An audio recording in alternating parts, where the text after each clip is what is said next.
What if the one thing that represented your sacrifice, your identity, and your freedom was destroyed in front of your eyes by the very person meant to protect the neighborhood? That's not just a hypothetical. For me, it was real. One morning, the silence outside my front door felt heavier than usual. And then I saw it. The flag that had flown proudly above my porch, the one that carried years of memories and the weight of fallen brothers, was gone. All that remained was a blackened pole and ashes carried by the wind. That flag wasn't just cloth. It was the nights I stood guard in the desert, the faces of men I never saw again, the reminder that even when nightmares followed me home, I still had something to stand for.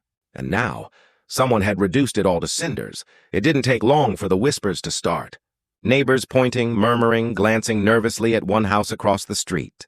The truth was out before the smoke even cleared. It was Karen, the HOA president. She called it a neighborhood improvement, sneering that old war junk didn't belong in her pristine community. But she wasn't just burning fabric. She was spitting on every sacrifice stitched into that flag, and she thought she could get away with it. Just another abuse of power in her perfect little kingdom. She had no idea what she had just unleashed. The first thing I noticed wasn't the smoke. It was the silence. That thick, heavy quiet that hangs in the air when something sacred has been broken. I stepped out of my front door, coffee still warm in my hand, and froze. Where my American flag once flew proudly over the porch, there was nothing but a blackened pole and scattered ashes. Drifting lazily on the morning breeze, my chest tightened. A mix of grief and anger colliding in the same instant. That flag wasn't just a decoration. It wasn't just cloth waving in the wind. It was every memory of brothers lost and battles survived, every restless night overseas where fear had tried to take hold, but I had stood tall anyway. And now it was gone. I barely had time to collect myself before I heard the whispers. Neighbors leaning out of windows, peering from behind curtains, murmuring in cautious tones. The name floated through the quiet like smoke itself. Karen, head of the HOA. The woman who fancied herself the arbiter of taste. The ruler of rules. The self-appointed protector of our perfect neighborhood. She had done this, and as soon as the word sank in, something inside me shifted. Every instinct screamed to storm across the street, to confront her, to let my anger loose in a torrent of words she wouldn't survive hearing. My hands itched. My jaw tightened. But combat had taught me patience. In battle, rage is a weapon best sharpened, not flung blindly. I had survived by thinking, planning, and striking at the right moment. This wouldn't be any different. I turned back inside, my mind already running through the possibilities. My phone lit up almost immediately. Texts, calls, notifications piling in one after another. The messages were simple, but they carried weight. We've got your back. Tell us what you need. Stand down only to rise stronger. I smiled faintly, bitterly, knowing exactly who was on the other end.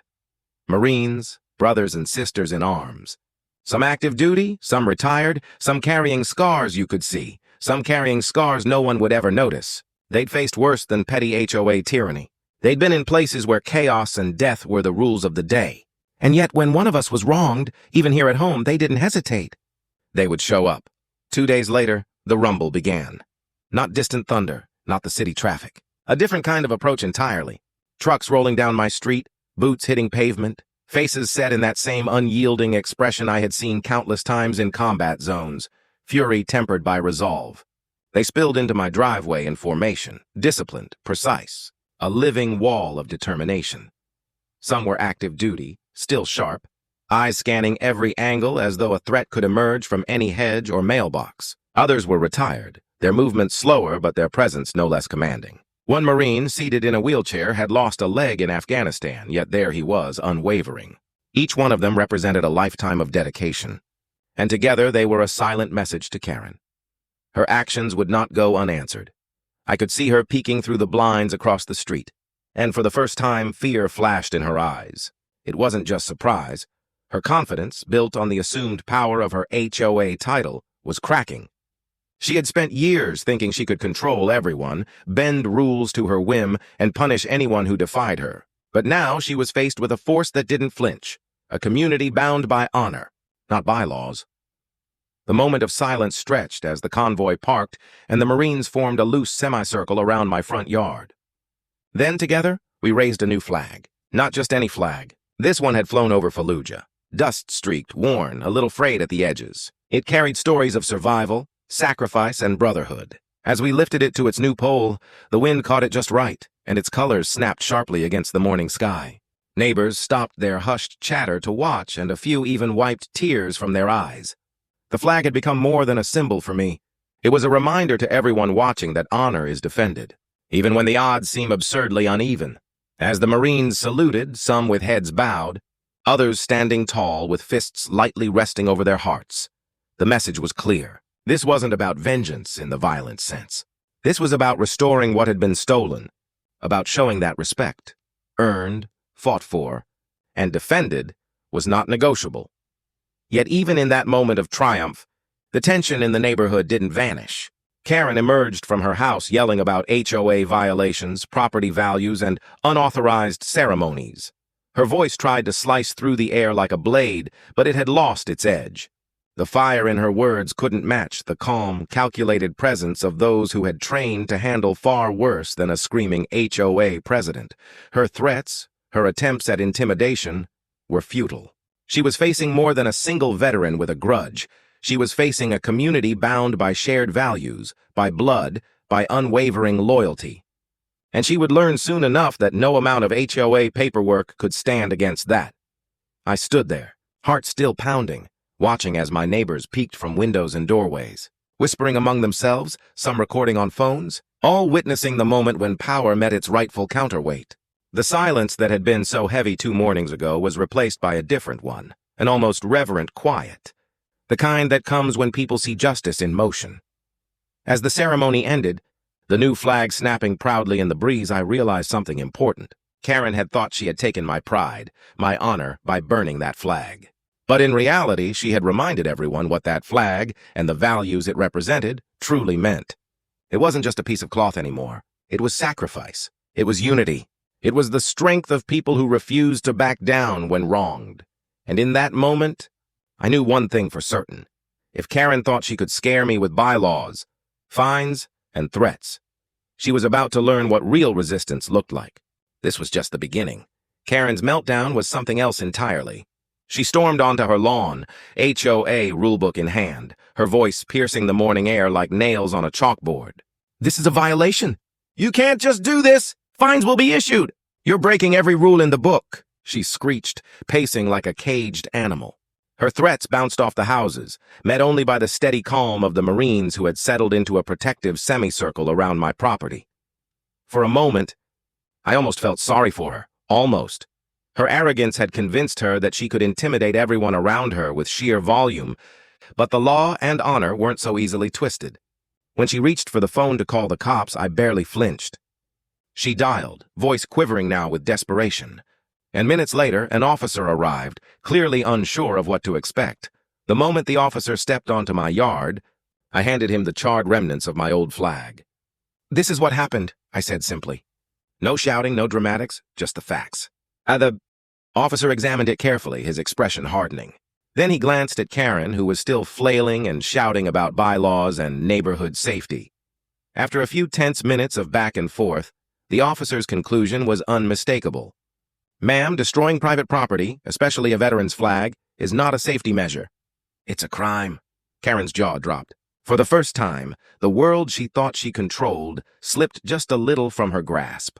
Of course, Karen wasn't about to give up. If there was one thing she had perfected over the years, it was escalation. The fines came next. Endless violation slips slipped under my door, HOA meetings packed with her relentless complaints, and even smear attempts circulated through neighborhood emails. She tried every tactic she could think of to regain control, but each move fell flat. The fire department inspected the yard, confirmed the new flag's legality, and cleared me entirely. Nothing she did could undo that. Her last-ditch attempt was almost laughable if it hadn't been so serious. She called a demolition crew, hoping to remove the new flag and its ceremonial setup. When the crew arrived and saw what they were being asked to do and realized the legal stakes, they quoted her $15,000 and refused outright. Karen's plan had collapsed under its own absurdity. She was out of options and she knew it. Meanwhile, something unexpected happened. The neighborhood started talking. Slowly at first, behind closed doors, but then more openly. Neighbors came forward, sharing stories of harassment, petty fines, and intimidation tactics Karen had used over the years. The whispers turned into conversations, the conversations into confessions. And as these stories accumulated, Karen's authority unraveled. Her once iron grip on the HOA had been built on fear and silence, and now neither existed. With the community's eyes finally open, the HOA board itself turned against her. Pressure mounted from every direction. Local media picked up the story, veteran groups rallied in support, and even political figures began weighing in. Karen's reputation, carefully constructed over years of controlling her little fiefdom, disintegrated like sand slipping through fingers. Eventually, the inevitable happened. The HOA forced her resignation. Her once proud title stripped away, her authority erased. She retreated into the humiliation of her own making. The Escalade she had flaunted like a symbol of untouchable status was now parked among guest cars, no different than anyone else's vehicle. And in the weeks that followed, she sold her home, leaving the neighborhood that had once trembled at her footsteps in quiet disgrace. Standing in my yard, watching the flag snap proudly in the breeze, I felt a wave of relief and reflection. The experience had been exhausting, emotional, and at times infuriating, but the lessons were undeniable. Entitlement, arrogance, and the illusion of absolute control can only go so far. True strength comes from resilience, from knowing your rights, and from having a community willing to stand with you. The flag itself had transformed in meaning. Once it had symbolized personal pride, personal sacrifice. Now it represented far more. It was a beacon of unity, courage, and the fact that when people come together, no single bully, no matter how entitled, can overpower the collective will. And as I looked around at my neighbors, the veterans, the friends who had rallied, I realized something vital. This was never just about me. It was about the values that bind us, about standing up when others won't, and about refusing to let injustice go unanswered. The flag, once burned, had become a symbol of far greater significance. Finally, I turned to the camera, the lens that would carry this story beyond my block and into countless homes. If someone tried to strip away your symbol of pride, your personal honor, would you fight back, or would you fold? The question hung in the air, challenging viewers to consider where they would stand if the line between entitlement and justice were drawn right in their own backyard. Because in the end, the story wasn't about the fire, the threats, or even Karen herself. It was about courage. The courage to confront abuse, to demand respect, and to prove that no one can take away what truly belongs to a person or a community without facing the consequences. And sometimes, the most lasting victories aren't the loudest. They're the ones that stand firm, visible to everyone, unwavering in the light of day.